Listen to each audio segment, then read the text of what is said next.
안녕하십니까, 유영수 목사입니다. 오늘 빌레몬서를 이제 마지막으로 종합적으로 묵상을 해보겠습니다. 처음부터 제가 말씀드렸듯이 이 빌레몬서는 어떤 교리적인 내용을 담고 있지 않기 때문에 사실 저와 같은 설교자가 길게 설교할 내용은 아닙니다. 그럼에도 불구하고 제가 이번 주 내내 이 한 장밖에 안 되는 서신을 여러분과 함께 묵상한 데에는 분명한 이유가 있습니다. 그 용서의 의미, 사랑의 의미, 그리고 믿는다는 것의 의미를 우리로 하여금 이 빌레몬서가 더 깊이 묵상하게 만들기 때문입니다. 자, 여러분, 우리가 다 안다라고 생각하는 우리 자신에 대해서 다시 한번 말씀드리지 않을 수가 없습니다. 우리라고 하는 존재는 하나님과 맞서고 불순종하여서 스스로 멸망의 자리로 들어가 버린 존재입니다.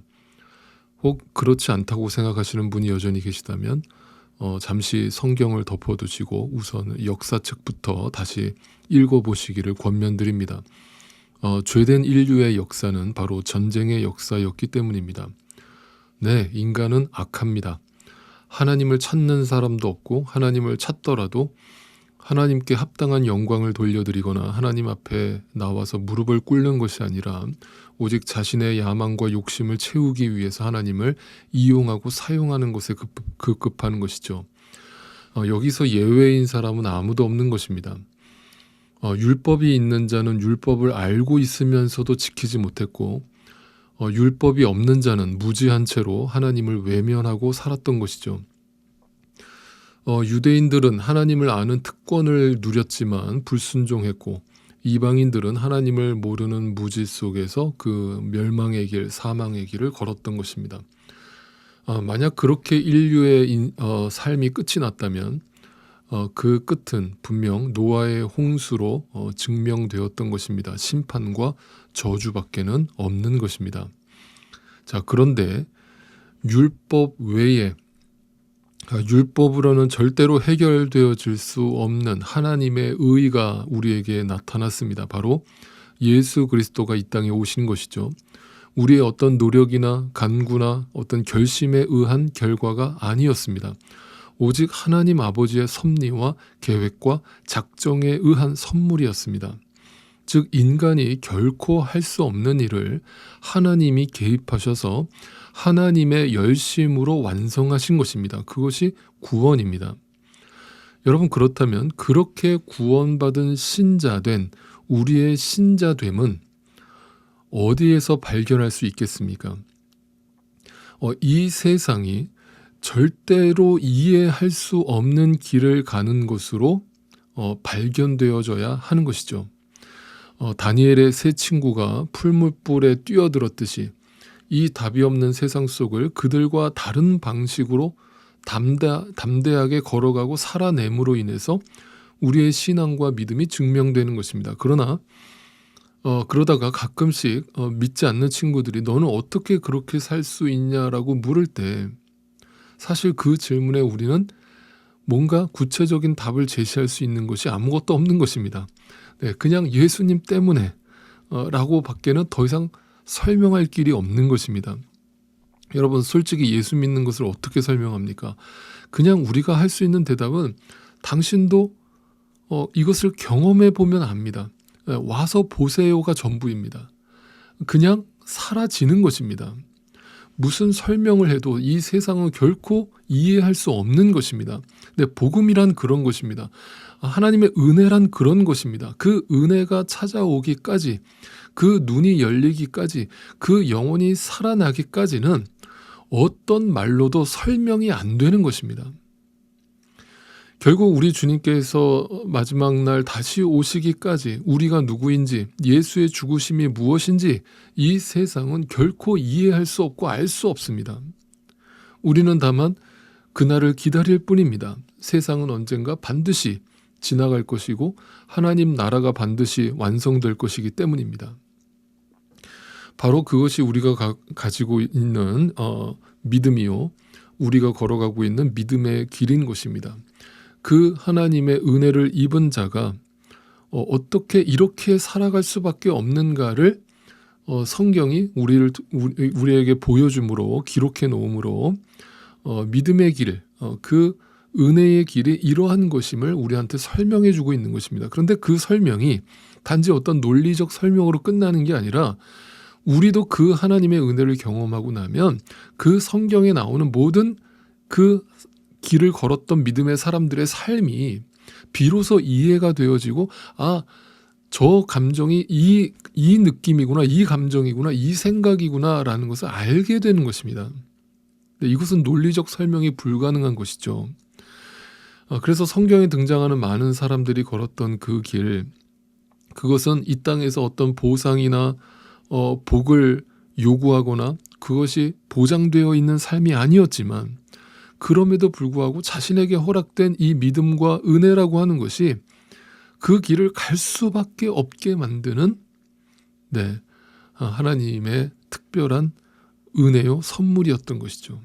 그런 의미에서 오늘 본문에서 등장하는 이 바울과 오네시모를 비롯한 이 빌레몬의 삶을 들여다보면 그들이 뭔가 노력해서 이러는 삶을 살아갈 수 있었던 것이 아니라 그저 그 길을 갈 수밖에 없는 것이고, 그것이 사라지는 것이고, 그냥 열매로서 결과로서 주어진 것에 불과한 것이지 그들의 어떤 헌신이나 노력의 결과가 아니라고 하는 사실입니다.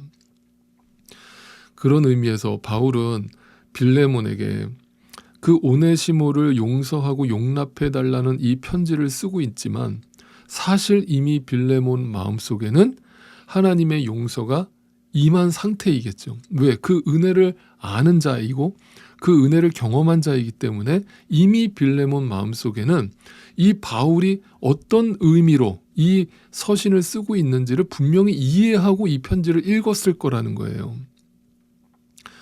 그런데 특별히 이 오늘 본문 마지막 부분에는 이 오네시모가 단지 그 주인이었던 빌레몬을 떠나서 도망친 것만을 죄라고 언급하지 않고 또 하나의 죄를 언급하고 있죠. 오네시모가 과거에 저지른 또 하나의 죄가 어디에서 등장합니까? 18절 말씀을 보세요. 그가 그대에게 잘못한 것이 있거나 빚진 것이 있거든 그것을 내 앞으로 달아놓으세요. 그러니까 아마도 오네시모가 빌레몬에게서 도망치면서 단순히 몸만 도망친 것은 아닌 것 같아요. 주인인 빌레몬의 돈까지 훔쳐서 도망친 것이죠.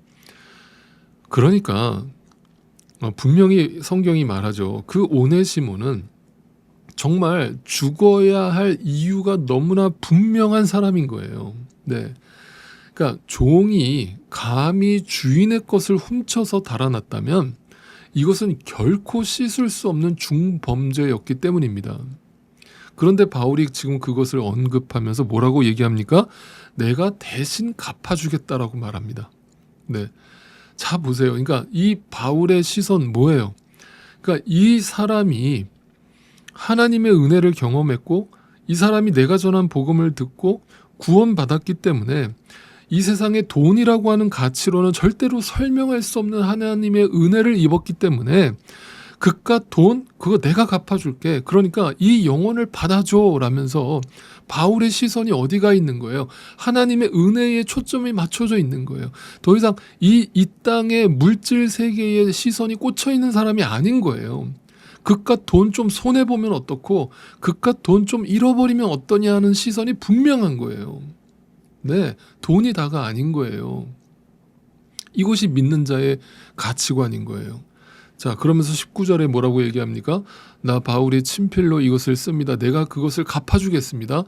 그대가 오늘의 그대가 된 것이 나에게 빚진 것이라는 사실을 나는 굳이 말하지 않겠습니다. 이게 무슨 말인가 하면 빌레몬이 바울에게 과거에 어떤 금전적 빚을 졌다는 그런 말이 아니라요. 복음 안에서 빚을 졌다는 뜻이에요. 즉, 이 빚은 빌레몬이 갚을 수 있는 것이 아니라는 뜻이죠. 바울 때문에 예수 그리스도를 만나게 된 그 복을 누렸기 때문에 그 빚을 졌기 때문에 그 빚은 절대로 갚을 수 있는 것이 아닌 거예요. 자, 이것이 우리 믿는 자들의 시선이어야 하는 거예요. 우리가 그리스도 안에서 모두가 빚진 자라고 하는 시선입니다. 인간관계에서 생긴 빚은요, 어떤 식으로든 갚을 수 있어요. 단지 시간과 의지의 문제일 뿐이지 불가능한 건 아니에요. 그러나 우리는 모두 예수 그리스도로 말미암아 절대로 갚을 수 없는 빚을 진 자라는 사실을 잊으시면 안 돼요. 여러분, 이 말을 듣고 있는 그 빌레몬의 입장에서 한번 생각해 보세요.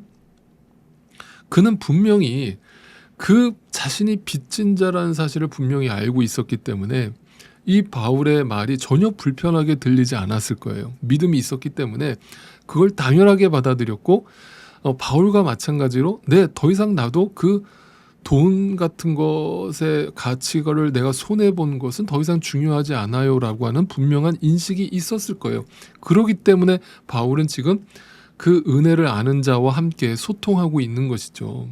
그래서 결과적으로 이 빌레몬은 바울의 권면 때문만은 아니었고 이미 그 속에 임한 하나님의 은혜로 말미암아 오네시모를 용서하고 화해하고 그를 믿음의 식구로 받아들일 수밖에 없었던 거예요. 그 길을 갈 수밖에 없었던 겁니다. 주변 사람들은, 세상 사람들은 다 바보 멍청이라고 하고 다 왜 너 그렇게 손해를 보느냐, 왜 네가 양보하느냐라는 소리를 할지라도 믿는 자는, 그 은혜를 아는 자는 그 길을 갈 수밖에 없는 거예요. 여러분, 마지막으로 이런 말씀을 드립니다. 지금 여러분이 처한 어떤 상황이나 여러분이 서 있는 자리를 인간적인 여러분이 편한 방식으로 해석하지 마십시오. 여러분, 지금 여러분과 함께 묶여있는 가족이나 이웃이 여러분의 인생에서 가장 큰 장애물이며 가장 큰 짐덩어리라고 억울해하거나 분해하지 않으실 수 있기를 바랍니다. 여러분, 그것은 믿음의 시선이 아니기 때문이에요. 그런 가족과 이웃과 함께 있는 바로 그곳이 바로 하나님이 일하시기 위해서 여러분을 보내신 자리라고 하는 사실을 기억하세요. 그 자리가 결코 하나님의 실수나 하나님의 외면으로 잘못 들어선 길이 아니라는 것을 기억하셔야 돼요. 우리가 어떤 형편, 어떤 상황을 겪을지라도 하나님의 은혜를 담지 못하는 지경에 이르는 일은 없다는 것을 기억하셔야 돼요. 그래서 하나님은 우리를 어디로 끌고 가시는가 하면 결국은 그 사람으로 인하여, 그 상황으로 인하여 내가 죽는 자리, 결국 내가 하나님의 뜻을 품을 수밖에 없는 자리로, 은혜의 자리로 나를 내몰아 가시는 거예요. 그것이 용서의 자리예요. 그것이 화해의 자리인 거예요. 예수 그리스도께서 나에게 그렇게 하셨던 것처럼 나도 그렇게 살 수밖에 없는 자리로 나를 몰고 가시는 거예요. 그것을 알게 되는 순간 나도 모르게 기적 같은 일이 내 삶에 벌어지게 될 것입니다. 저 사람 때문에 내가 어려워졌다라고 생각하며 살던 나의 인생이 그 사람이 없었으면 안 되는 인생으로 여기며 살게 되는 그 은혜를 누리게 되실 거예요. 왜 그렇습니까? 바로 그 사람이 나를 빚어가시기 위한 도구로 보냄을 받은 자임을 비로소 알게 되었기 때문입니다. 그러니까 여러분, 너무 애쓰지는 마십시오. 바울이나 빌레몬 같이 어느 수준 이상 되는 사람들만 가능하도록 만들어 놓은 것이 용서와 화해의 길이 아님을 분명히 기억하세요. 언젠가 나도 모르게 그것이 가능하게 주님께서 만드실 것이며 바로 나의 인생의 주도권이 예수 그리스도로 말미암는 은혜와 오직 그분의 통치 속에 있었음을 고백할 수밖에 없게 만드시기 위해서 하나님께서 나를 이 자리에 두셨다라는 사실을 분명히 알게 될 날이 올 것이기 때문입니다. 왜냐하면 여러분 안에 정말 하나님의 은혜가 있다면 여러분과 저는 복음의 빚진 자의 삶을 살아내는 그 기적을 볼 수밖에 없는 자이기 때문입니다.